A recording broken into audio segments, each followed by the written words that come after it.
Hey, coach, man, what time is it? Oh, Slim, you know what time it is. 6 o'clock, straight up and down.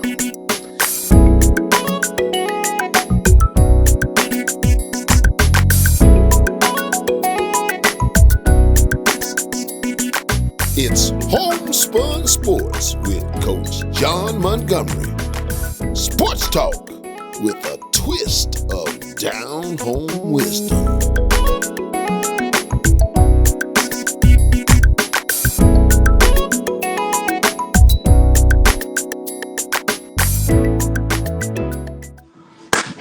Welcome.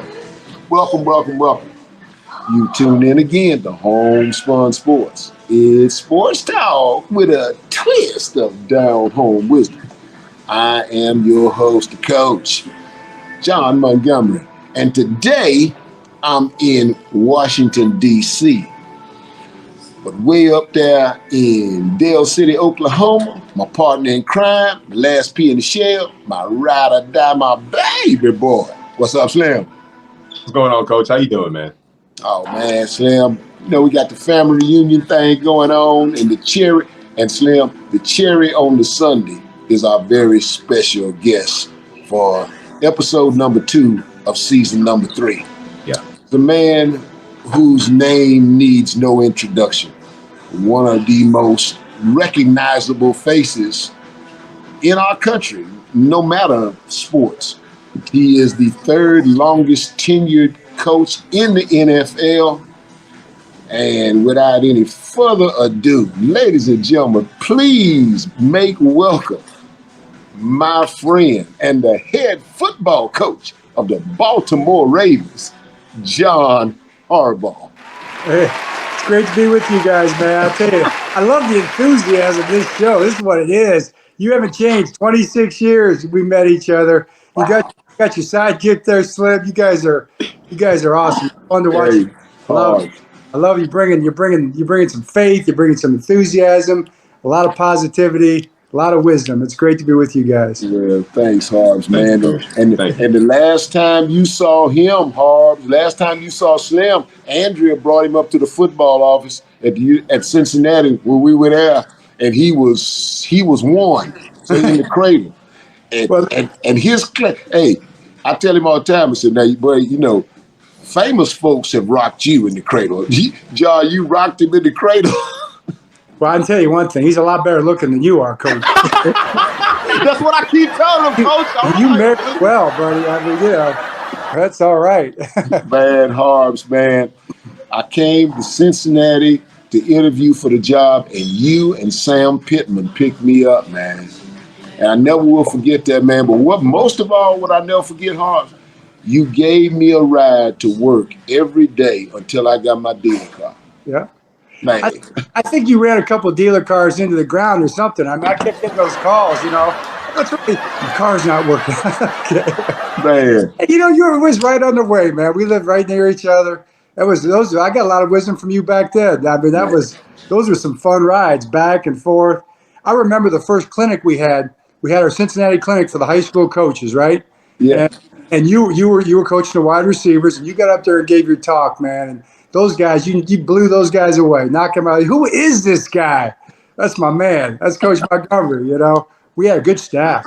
Think of all the guys on that staff. Yeah. Sam Pittman, coached the tight ends, Bob Wiley, O-line guy. Hey, we're at the Victor Manor Hotel right across the street, Rex Ryan, right across the hallway. Yeah. Rex Ryan was the D coordinator. Pretty good. Yeah. Not too bad, man. I mean, I mean, Bob Wiley, like one of the all-time great offensive line coaches. No question. Oh, my God. He's been in the NFL for a number of years. Rex has been in the NFL. Sam Pittman, you know, he's killing it at Arkansas right now. Yeah, man. Yeah. It was a fun group of guys, too. Rick Minner did a great job, man. He kind of, if you look back, Tim Murphy got it going. You know, Tim Murphy got started because in 1989, and it was in a bad spot, the University of Cincinnati. We had a locker room that, you know, was in the stadium that they hadn't seen since the last game. We opened the door up to get in there and look around for the recruiting weekend, and honestly, there was little shadows running around everywhere. We know what those things were. We said, "Oh, go to the locker room. That's not going to work for this recruiting weekend." Then Tim did a great job. Rick came in, took it to the next level. He was there for 10 years, I think. Yeah. Took it to, got it to that, right to the precipice. And I think all the guys that have come through there now with Luke Fickell kind of putting the cherry on top. When you think about it, Harbs, University of Cincinnati football was a launching pad for a lot of good coaches. Yourself, a guy by the name of Larry Zerline did some time there. Larry got a ring because Larry was on Mike Tomlin's staff. They won the Super Bowl. In fact, Mike Tomlin's a Bearcat, worked for Rick Minner. Guess who Mike Tomlin replaced? Who? Yours truly. When I left, Rick brought him in. Yep, I went to Indiana. I've been there 8 years, and Mike came in. Yep. Wow. I did not know that. I knew that Mike Tomlin had been a Bearcat. No question about it. Mysterious ways, Coach. He does. Coach. So Coach, your extensive. First of all, if you embrace the grind. Dad and I were watching these highlights. They got the Baltimore Ravens highlights going on ESPN right now, and your voice, the theme for the entire training camp, embrace the grind. That was a running theme that my father and I had when I brought the idea of homespun sports to him. That's kind of been like our backbone since we started this. Where did you get it from? I heard it from Marshall Yanda. Marshall Yanda, yeah, that was his thing back in 08, 09, 010, somewhere in there. He talked to the team, and he talked about embracing the grind. That kind of became our thing. So, there's a Hall of Fame offensive guard who embodied everything that an NFL player or a husband or a brother or a father is all about. This guy, I just admired this guy so much, and that was his thing. He told the guys, he said, you complain, you can feel sorry for yourself all you want, but that's not going to get you where you want to go. Embrace the toughness. Embrace when it's hard. Embrace the grind of it all every single day and see where it gets you. It's pretty inspirational. Yeah, no, for sure. And that was a hell of a highlight reel, Harbs. I watched it. Yeah, man. Yeah. John, the Baltimore Ravens are run by blood and guts football people. And by that I mean this. Ozzie Newsome, the general manager when they made the move to Baltimore. He walks in the building and he takes a tackle with the first pick in the first round. I mean, that's not a glamour position. You're going to build a franchise. You think a quarterback, you think a running back, maybe a top-notch edge rusher. But Ozzie Newsome had the wisdom and the forethought and the ability to evaluate talent well enough to say, best player on the board to build this franchise around is Jonathan Ogden. That's a blood and guts football man right there that would make that kind of move. Oh, you're right. I mean, he passed up a great running back, Nebraska. I think the Rams ended up taking him, and that's kind of historic there. But Jonathan Ogden, probably the best left tackle to ever play the game. Ain't no question. Ain't no question. Oh, my God, a massive human being. He's a golfer right now. He's not as good a golfer as he was a left tackle. I hate to break it to Jonathan. I think he probably knows that. But that's Ozzie Newsome. Ozzie Newsome is one of the people I just has taught me so much over the years. And you talk about a blood and guts football man. I mean, Ozzie played for Bear Bryant at Alabama. Right, absolutely. Wide receiver for Bear Bryant at Alabama. Absolutely. And he became a great tight end for the Cleveland Browns. I mean, one of the greatest pass-catching tight ends ever in the history of the game, Hall of Famer. Mm-hmm. And he probably caught 2 or 3 passes a game at Alabama at the time, right? They were on the wishbone and all that kind of stuff. It was blood and guts football. And Ozzie's got all kind of Bear Bryant stuff in his office. And I don't know. I guess I kind of grew up with Bo Schembechler. My dad coached there. That old school football, which you were raised with, Coach Montgomery. The kind of the approach and the mindset. Things have changed a lot, but the foundation of hard work and embracing the grind and toughness and teamwork, those are the things that still remain. And Ozzie is always about that. That was something that's never wavered here. When we looked at a player, we wanted guys that were tough and were resilient type of guys. And that's kind of who Ozzie is. And there's one story about Ozzie I think it's interesting. He says when he was playing early on with Cleveland, he dropped a pass. And they weren't too happy with him over there about that drop pass. So from there on out, he said he was going to catch 500 balls on the jugs every single day for the rest of his career. He caught it and fumbled. Mm-hmm. Do that every single day. He never had another fumble the rest of his career. Wow. You know. Wow. So, and that's embracing the grind. I mean, that's paying attention to the fundamentals and the detail, just what you're talking about, blood and guts kind of football. So you're right. That's who Ozzie is, and I think that kind of epitomizes who the Ravens are because of that. Wow. And you're leading into it, but keeping that same thought in mind, John, why are the Ravens who they are, in your opinion? They're under great leadership under you. Why are they who they are? You know, I think that's a bigger question. That's we can get existential about this whole thing and talk about things that are beyond our control. But it ends up being kind of a conglomeration, whatever. It's kind of a mix of all the people that ever come through. That's what I think it is. People talk about culture, worldview, all these things that you try to build in successful organizations, and that's really important. And you're right, leadership's a big part of it. We have Steve Bisciotti's our owner. He's a leader that believes in associations and relationships and good solid principles, business principles, but really relating to one another, making sure everybody's on the same page. And it kind of filters through the whole organization. But I would say Ozzie's the one kind of the focal point from a football standpoint that it's all revolved around. He's still in the building every day, Coach. He's there every day working. He's evaluating players. He's still a big part of it. Of course, Eric DeCosta's done a great job taking over as a GM, and he was with Ozzie for 26 years. Okay. So he's a part of this whole thing ever since he started out way back when they started. So now he's not a kid anymore, So he that's how he was raised up. So I think it's just kind of that. And then all the people have come through, the Ray Lewises, the Ed Reeds, the Jonathan Ogdens, all the players, all the coaches that just kind of contribute their little piece that you try to hold on to it. We have had continuity, right? Right. Had a lot of turnover. We haven't had a lot of new coaches or new GMs coming in and saying, hey, we're going to do it this other way, my way or the highway, this whatever way it might be. We don't have I know the Patriots have the Patriot way, which is really great. Mm-hmm. We don't talk about the Raven way. We just talk about being who we are, being us, being the best version of us. We want our players to be who they are. We want them to be the best version of they are. And we want them to understand what it means to play like a Raven, rough, tough, disciplined, no question, physical, play smart. And then all those things that are related to it. Keep it simple. Keep it about football. We're here for football. That's why we're here. Every race, every place, every different part of the country. That's what football is. As you know, you come together for a common purpose and a common cause. So let's have a common mission. Let's have a vision, a shared understanding of what we want to be. And how do we get there? Well, we talk to one another. Every day we talk to one another. We get to know one another, what each other's all about, what we stand for. Then we try to kind of help guide. As a leader, you kind of try to guide everybody in the right direction in terms of, what you want the outcome and the final vision to look like. So, but it starts with good people. It starts with good leader, a guy like Ozzie, Steve Bisciotti. That's where it all begins. Okay. Now, 2020, and I sent you some text messages. I know you got them text messages because I gave you some tips on the draft. And we followed your advice. Did we? I can't remember.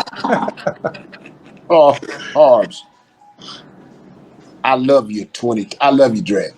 You take Kyle Hamilton, big safety from Notre Dame.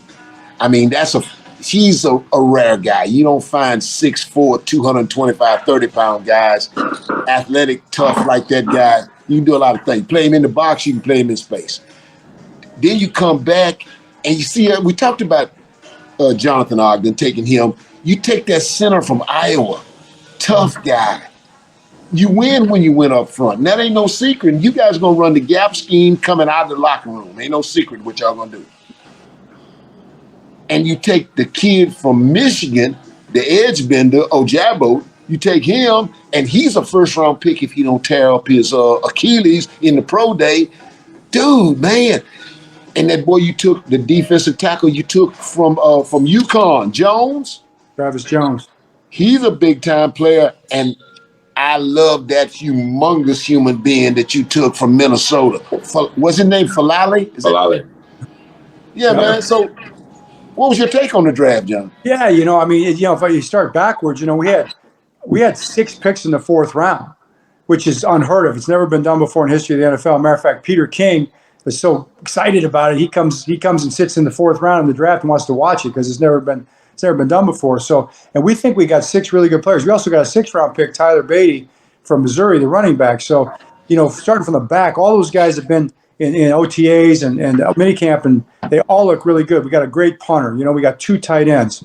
We got a couple of corners that we really like. So the 4th round was great for us, but we also feel like, and we hope that we got 4 first-rounders in the first 3 rounds with those 4 picks. So, like you said, Travis Jones, 3rd-round pick, UConn. He slid for some reason. We consider him the best defensive tackle in the draft. He may end up being the best when it's all said and done. At least that's what we're going to try to coach him that way and get him there. He's done nothing but impress since he's been there. He's over 6'4". He's 325, 330 pounds, and he completely crushed his conditioning test a couple days ago. Demolished it, which is really hard to do because we got a genuine, tough conditioning test. Then, as you said, we get a Jabo, and that's my brother's guy, Mike McDonald. That's right. Pray for Jim. Pray for your brother. Yeah, thank you. And so, and that was unfortunate for him, but he slid as a result of that. And that, Achilles, you come back from those. So, we got a some people said a top 15 type guy there, and he just happened to be there. So we're thrilled about that. He's a great guy working real hard. And then we took 2 positions. In the first round, a lot of times, Coach, people kind of go position oriented. They try to take the value positions. Quarterbacks obviously go. Wide receivers have been going like crazy. You see a lot of corners go. You do see tackles go. Sometimes you see defensive tackles go, but you see a lot of pass rushers go. No question. We have kind of gone the other way. We did take a corner a few years ago, Marlon Humphrey, but kind of Ozzy's philosophy has always been you take the best player available. So you take the value pick. So we could not pass up Kyle Hamilton. You're right about him. He's a great person, 6'4", very rangy, very smooth, quick mover, quick learner. That's what I like about him. Working with him in the back end there, the DB, quick learner. So he's going to be a factor this year. Then no question, center. Who people don't like taking centers in the first round either. But we thought our guy Tyler Linderbaum was one of the best centers we'd seen in years. He's not the biggest guy, but this guy gets in your grill so fast, and he sustains so well. We're John about it. John, you can't ever go wrong by taking a Kirk Ferentz coached offensive lineman if he's rated high. That's a great point. Yonda. Yonda was one of those guys too, and there's so many of them. You're right. And see, John, the connection, because very well, coaching is a people business.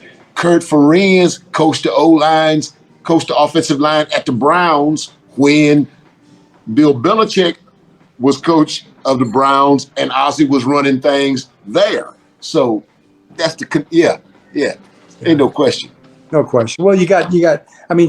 People you trust, and you have friends out there. I know that Kirk Ferentz, when Yonda was coming out, and that was 2 years before I got there. But they tell the story that the board was kind of cleaned out, and they really liked Marshall. We're talking about the 3rd round, and he had played tackle there. They didn't think he was going to be quite a tackle. Kirk Ferentz just said, "You just take him. He's going to be a Pro Bowl football player. I promise you that." Yeah. And really, based on that, is why they took him. And yeah.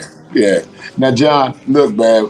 I know you're busy. Thanks so much for taking a little time up. Right quick, AFC North. There's 2 certainties in the AFC North. Number 1, it's going to be a dogfight. You know that. Number 2, going to be 2 new quarterbacks. Going to be a new quarterback at some time in Cleveland. Right. Okay. You got any predictions on how that's going to play out? So what? You got any predictions on how that's going to play out? That's why we asking you, Coach. Oh no.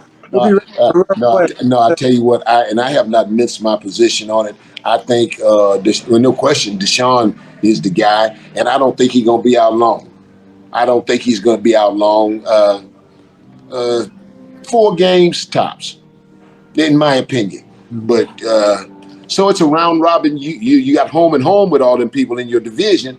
So, but it's a new guy in Pittsburgh as well. It's going to be a new guy in Pittsburgh as well. Right.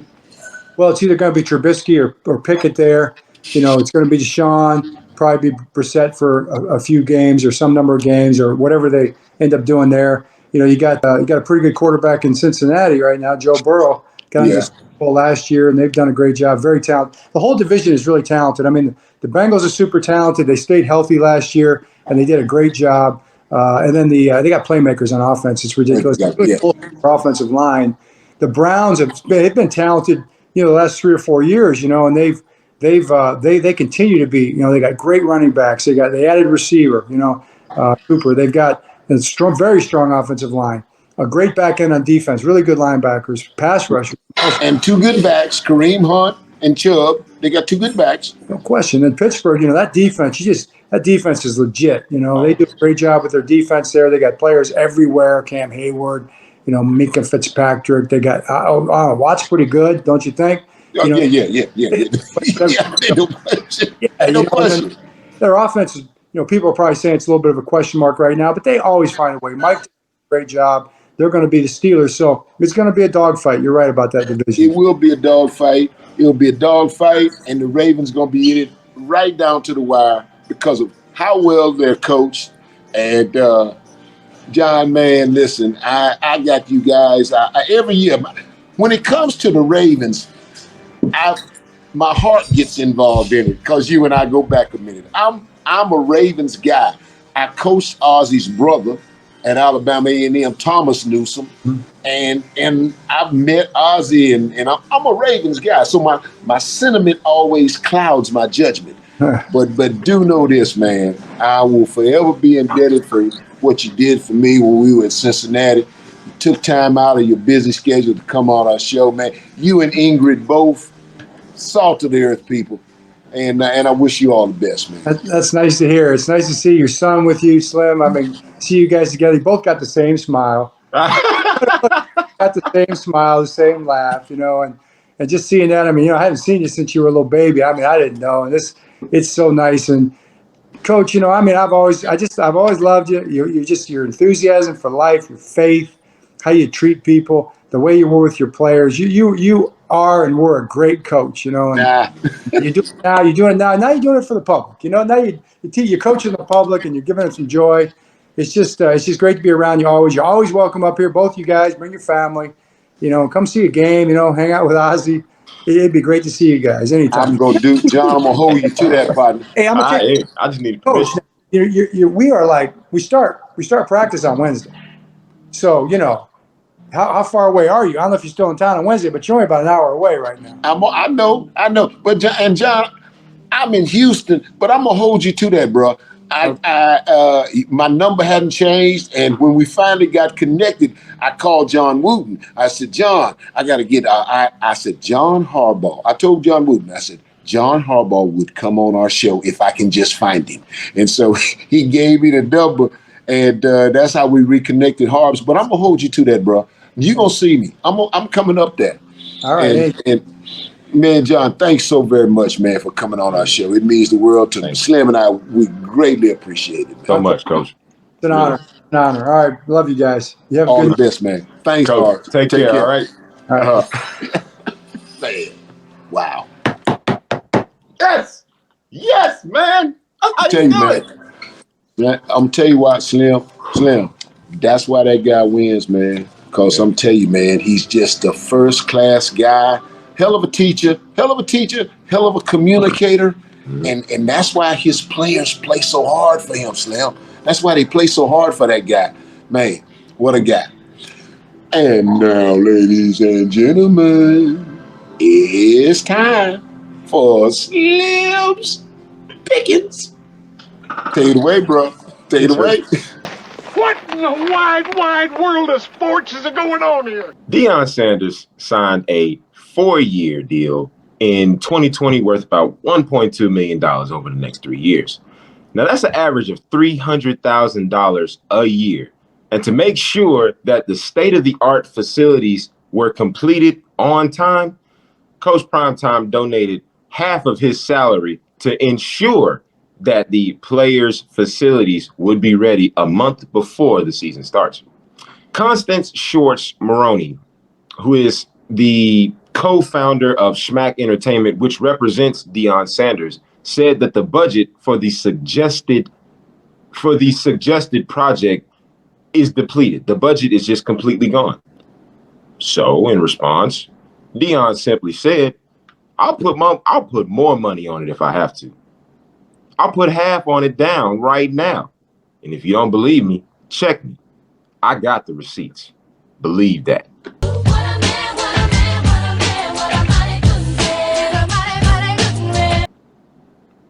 Way to go, Deion. And that's Slim's Pickens. Outstanding, bro. Outstanding. Slim, Deion Sanders is taking HBCU football to another level. Upper echelon, coach.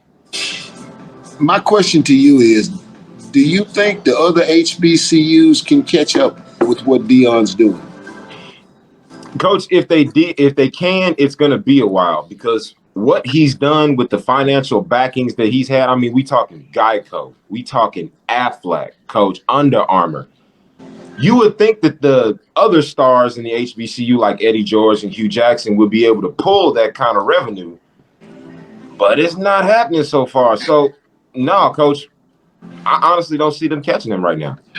Slim, I don't think they're going to catch him either. And I'm going to tell you the other thing that you didn't mention, but think about this too as well, Mildred. Look at where Deion Sanders is doing what he's doing. We're talking about the capital of the state of Mississippi. Jackson, Mississippi. Jackson, baby. Thank you. Slim, he's already a star.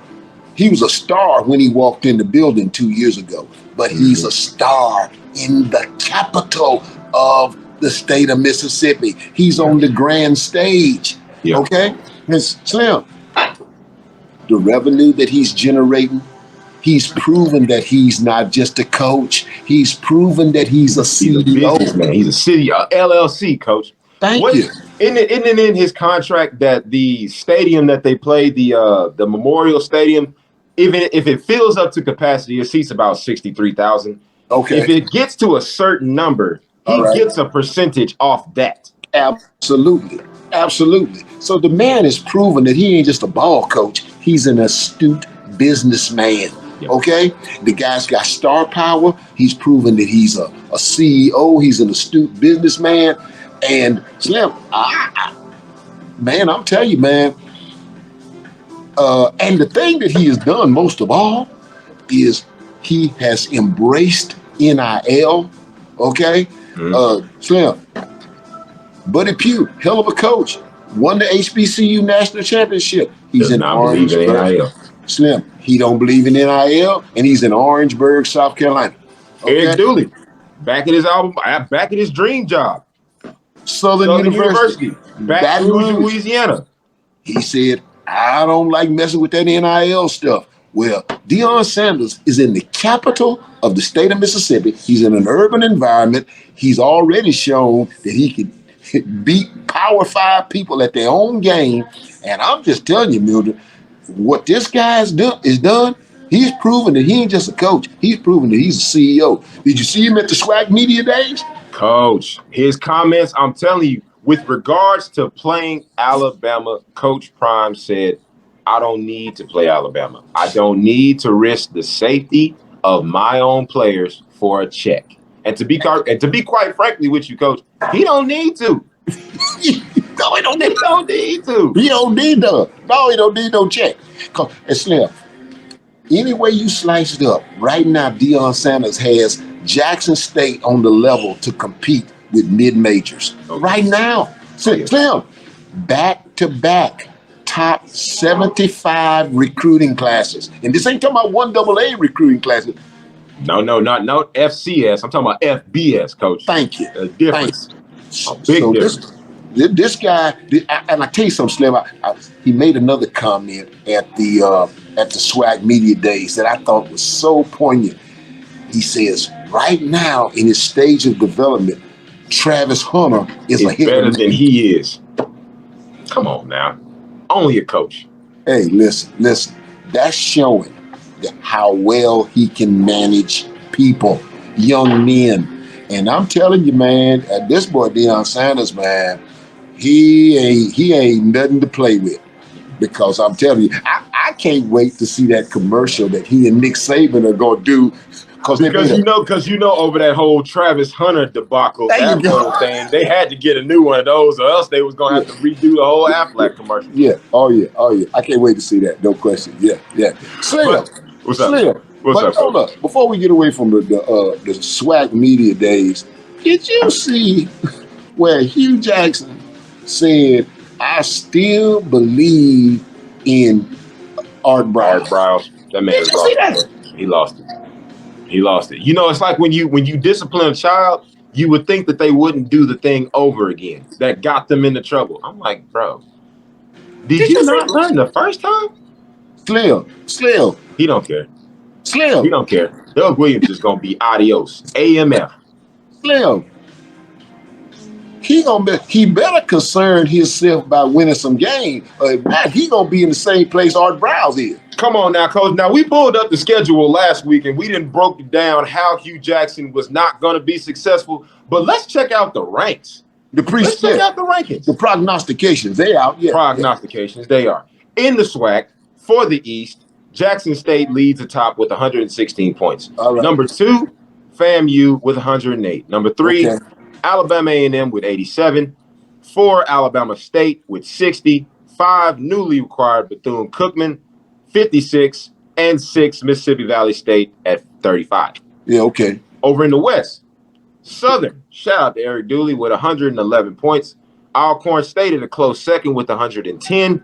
Yeah. Prairie View at 3 with 82. Grambling at 4 with 77. Arkansas Pine Bluff at 5th with 42. And my alma mater, TSU, at 6 with 40.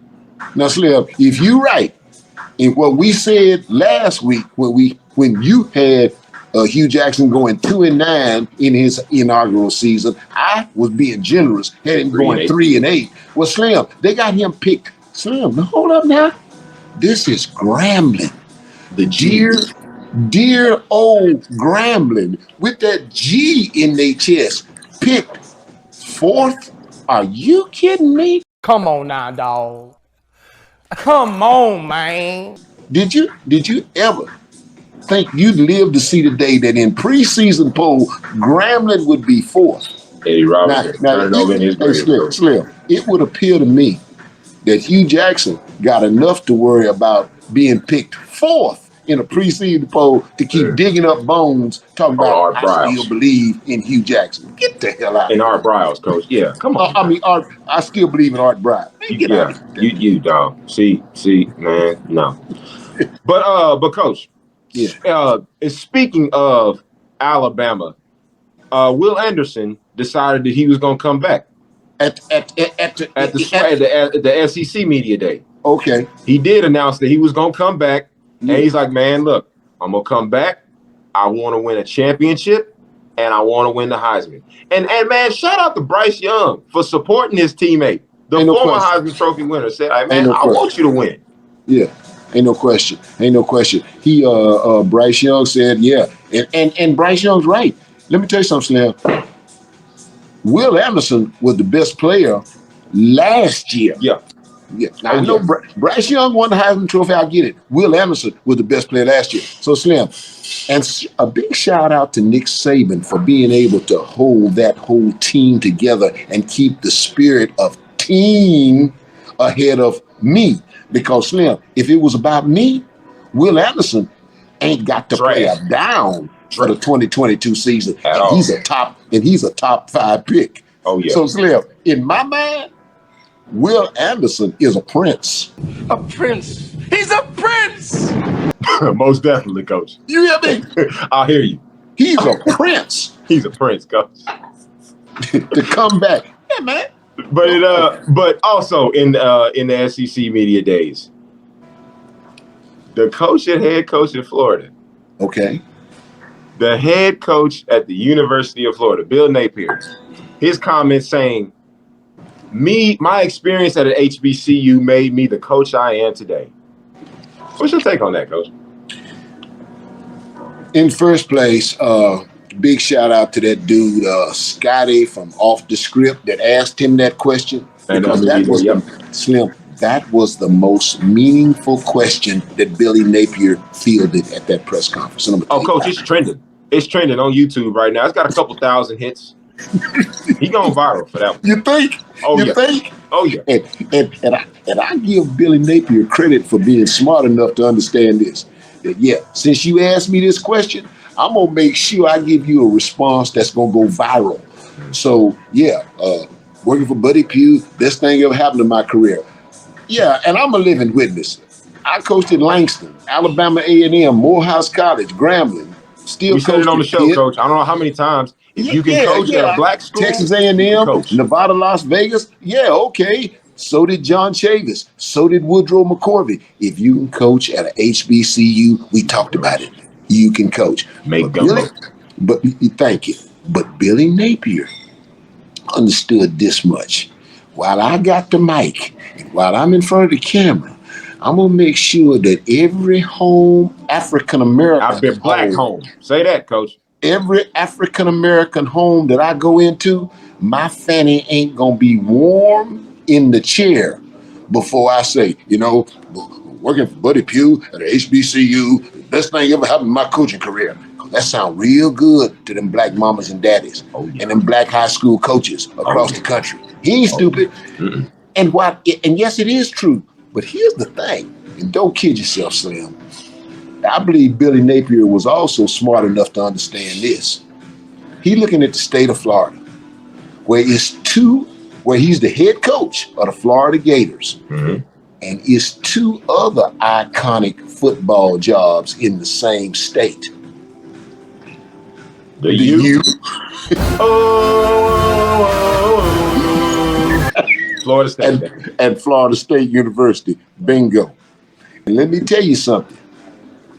One of them in particular is Snake Belly Low as we speak. Florida State. Slim. I'm talking turtle tit low. Slim. People lie. Hey, Slim. People lie. Numbers don't. Willie Taggart get that job in 2018. He has a losing season. Go 5-7. Yep. All right. Then in 2019, he go 4-5 before they fire him before the end of the season. They wrote a check. Them Florida State people wrote a check for $20 million to run Willie Taggart out the door. 9 games in the season, Coach. Then they hire Mike Norvell, and Mike Norvell in 2020 season go 3-6.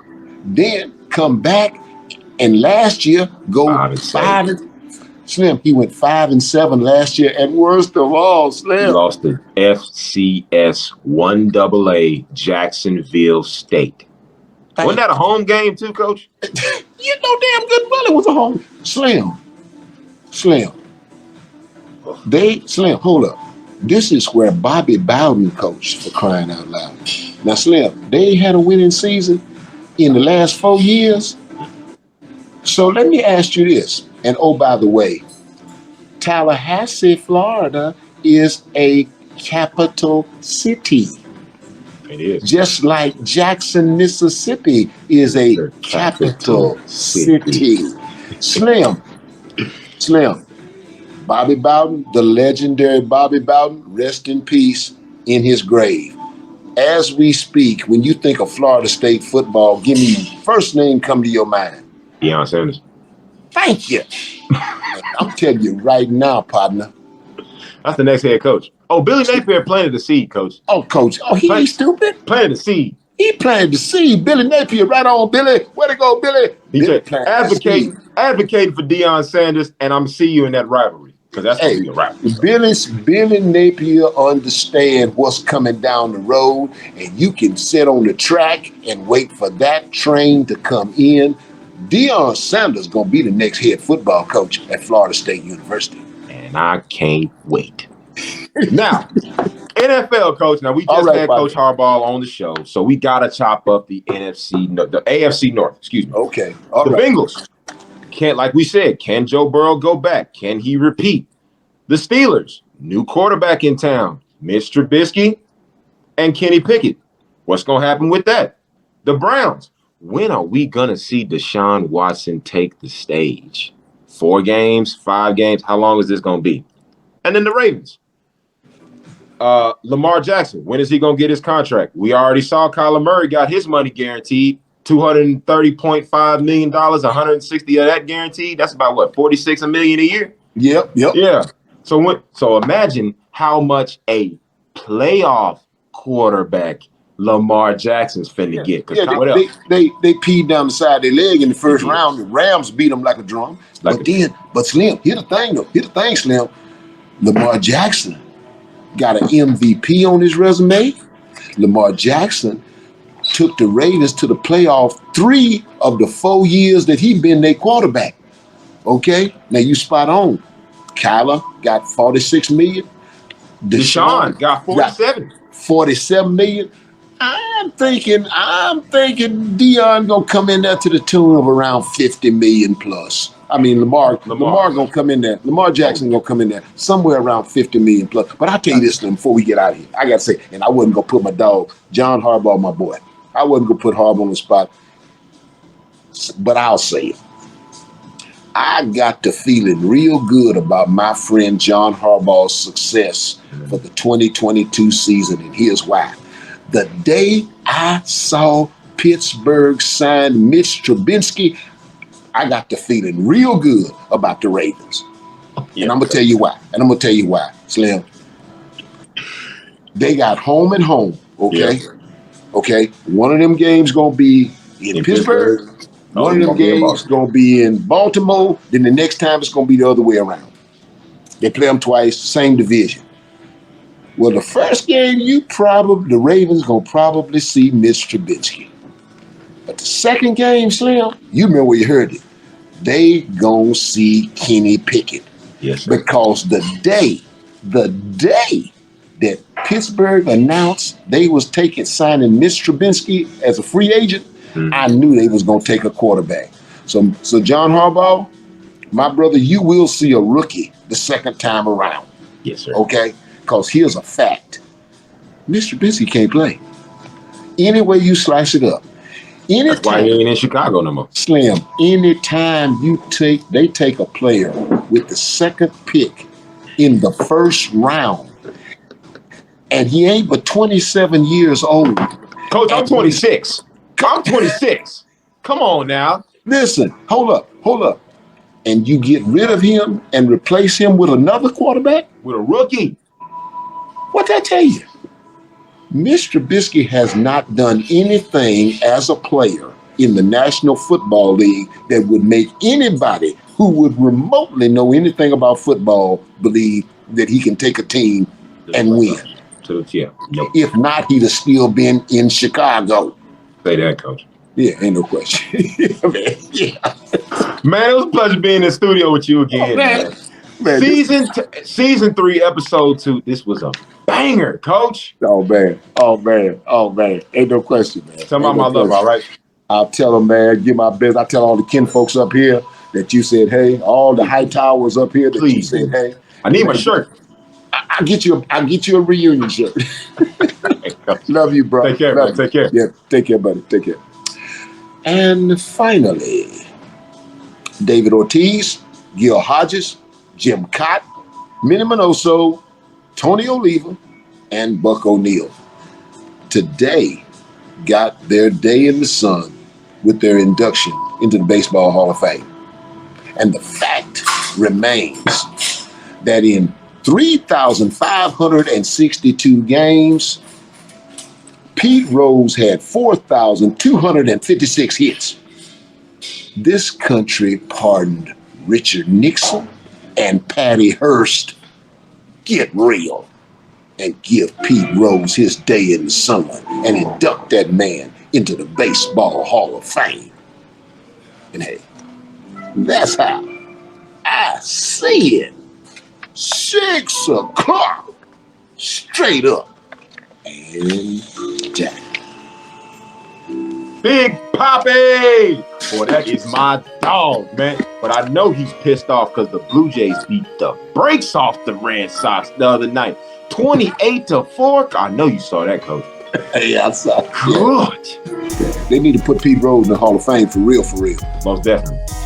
Ladies and gentlemen, thank y'all for tuning into this week's episode of Homespun Sports. Sports talk with a twist of down home wisdom. Coach Harbaugh, we thank you so much for being our special guest on this week's episode of Homespun Sports. It was killer for sure. Ladies and gentlemen, Be sure not only to catch this episode on YouTube, but on iHeartRadio and Spotify for your listening and viewing pleasure. We don't want you to miss a single minute of our content because it's all live, it's all for real, and it's all for you.